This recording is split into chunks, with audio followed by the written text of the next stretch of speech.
Hello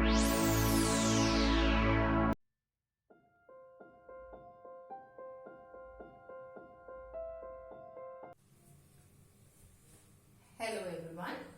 In last class we have studied about the definition of complex number.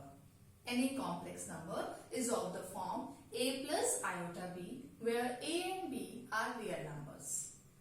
And the set of complex number is denoted by capital C. Right? This we have not done in last class. That the set of complex number we can denote it by capital C, like C, where this is a set where the complex number is of the form a plus iota b, where a and b are real numbers. Right? So now today we will do what is algebra of complex numbers. Algebra of complex numbers means in complex numbers also we can add, subtract, multiply, divide. Right? We can do the addition, multiplication, subtraction and division in complex numbers also. So we will do one by one. First of all, we will see what is addition of complex number. Right? For this we will do some properties. These properties we have studied in other number system also. So the same properties we will do here for the complex numbers. So first of all, we will see closure property. What is closure property? Closure property means if we add any two complex number, then the result will also a complex number. Right? So when we add any two complex number, then result also comes a complex number. Here Z1, Z2 and Z represents a complex number. Right?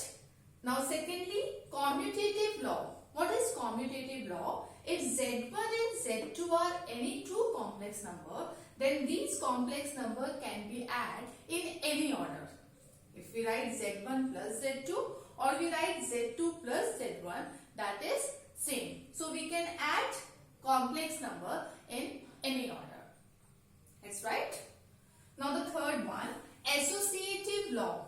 Associative law, here we will take three complex numbers Z1, Z2 and Z3, and it's same as that in associative law these three complex number can be added in any order. If we will write Z1 plus Z2 first, then we will add Z3, or we can say that Z1 plus of Z1 plus Z3. So we can add these complex number in any order. Now the fourth one, existence of additive identity. Existence of additive identity means in complex number 0, what we add in the complex number to get the same complex number. Right? So if we add 0, 0 as a complex number, how we will write? 0 as a complex number, we will write like this, where real and imaginary parts both are 0. So if we will add 0 in any complex number, we will have the same complex number back. So it means 0 plus iota 0 is the additive identity for the complex numbers. Now the fifth one, existence of additive inverse.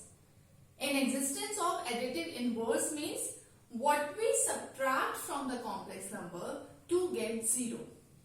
Obviously, if Z is the any complex number and if we will take negative of that, complex number, it means negative of Z, and if we will add that, we will have 0 only. So Z plus minus Z, that is equals to 0. So existence of additive inverse here. Right? So in addition of complex number, you see all the properties holds. Now next comes to the subtraction of complex number. So we will see from here only, is these properties hold in subtraction also? So check one by one.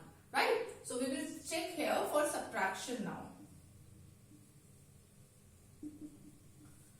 Check that closure property. Closure property means if we subtract any two complex number, then also we will get the complex number. Yes, if we subtract any two complex number, we will get complex number only. So it means the closure property holds here. Right? Now secondly, commutative law. Commutative law, it means if we have two complex numbers Z1 and Z2 can we subtract these two complex numbers in any order? Can we say that Z1 minus Z2 is equals to Z2 minus Z1? Is it? No. So, commutative property does not hold here, as in the other number system also. So, maybe there's a difference of sign only, but Z1 minus Z2 is not equals to Z2 minus Z1. So, commutative property does not hold in subtraction. Now, the next one, associative law. For associative law, we will take three complex numbers. So, can we subtract these complex numbers in any order? Again, no. We cannot subtract the complex number in any order. Right? So, associative law also does not hold in subtraction. Now, existence of additive identity. We have done what we have add here. So, in subtraction, we will say what we will subtract from any complex number to get the same complex number. So, what we will subtract from any complex number? Again, if we will subtract 0 only in any complex number, then we will get the same complex number back. If we will subtract 0 from any complex number, we will get the same complex number. So, we can say that 0 is 0 hold here. Now, the next one, the existence of additive inverse. What we have done here? In addition, we have done what we take what we add in any complex number to get 0, right? So, in subtraction, what we subtract in any complex number to get 0. Okay, what we subtract in any complex number to get 0. So, obviously, if we subtract the negative of that, we will have this also holds in subtraction, right?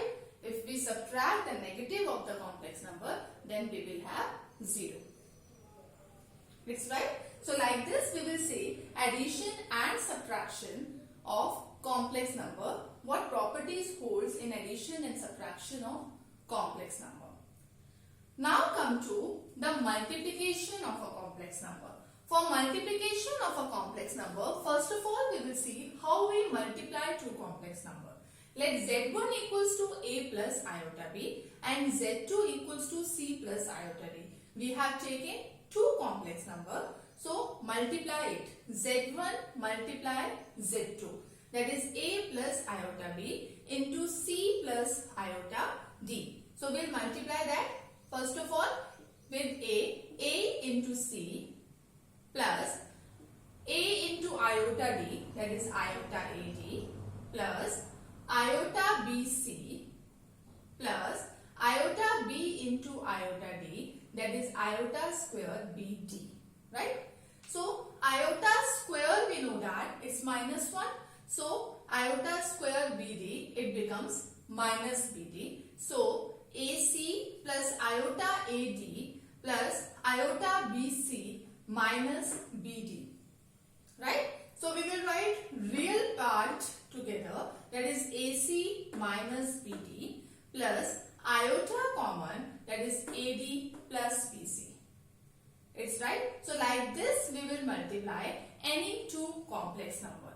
We multiply it and then we will write real part together and we'll write imaginary part together. It's right. Now we will check that some properties here also in multiplication. First of all, closure property. Closure property, again, if we multiply any two complex number, can we have the complex number only? Yes, if we multiply any two complex number, we will get the complex number only. Next is commutative law. In commutative law, what we do? We can multiply any two complex number in any order. That is Z1 multiply Z2, that is equals to Z2 multiply Z1. We can multiply any two complex number in any order. The result remains same. The next is associative law. Again, here we take three complex number and we can multiply any three complex number in any order. The result remains same. Right? Now the next is existence of multiplicative identity. So in multiplicative identity means we have to check that by which complex number will multiply the given complex number to get the same complex number, right? So obviously if we multiply that any complex number with 1, so we will have the same complex number. 1 means we can write it as this is 1 plus iota 0. It means here imaginary part is 0, right? So we'll multiply this with 1. So that is z into 1 equals to 1 into z equals to z. Right? I'll tell you one more thing here. If in any complex number, if imaginary part is 0, then that complex number is purely real. Because there is no imaginary part, only the real part is there. So we can say that this complex number is purely real. But if in any complex number, if real part is 0, then we will say that that complex number is purely imaginary. That also we will use further. So what is purely real and purely imaginary complex number, right? Now come to the next one, fifth property, existence of multiplicative inverse. Existence of multiplicative inverse, it means by which complex number we multiply the given complex number to get 1. So what we do? Obviously if we will take the reciprocal of that, if we take z multiply 1 by z, then only we will have, if we multiply z with 1 by z, then only we will have 1. So it means 1 by z is the multiplicative identity here. It means 1 by z is the multiplicative inverse of z. Right? So whenever we say that to find the multiplicative inverse, what we find, we will find 1 by z. So 1 by z is the multiplicative inverse of any complex number. Is it okay? Now the sixth property, distributive law. Distributive law, we are doing that z1 into z2 plus z3. So what we do, how we write this? z1 into z2 plus z1 into z3. Distributive law of multiplication over addition. That is z1 into z2 plus z1 into z3. Or we can write the next one, z1 plus z2 into z3. That is what? z1 into z3 plus z2 into z3. So we can prove that with the help of examples also, that this property holds in complex number. So right? So this is all about the algebra of complex number. It means how to add, subtract and multiplication of the complex number. And before doing the division of a complex number, we will do that in our next lecture, what is conjugate of a complex number. Right? So in next lecture we will do that, what is conjugate of a complex number. Then we will tell that how to divide two complex numbers. So for today you have to go through all these properties of addition, subtraction and multiplication, and in next lecture we will do for the division of complex.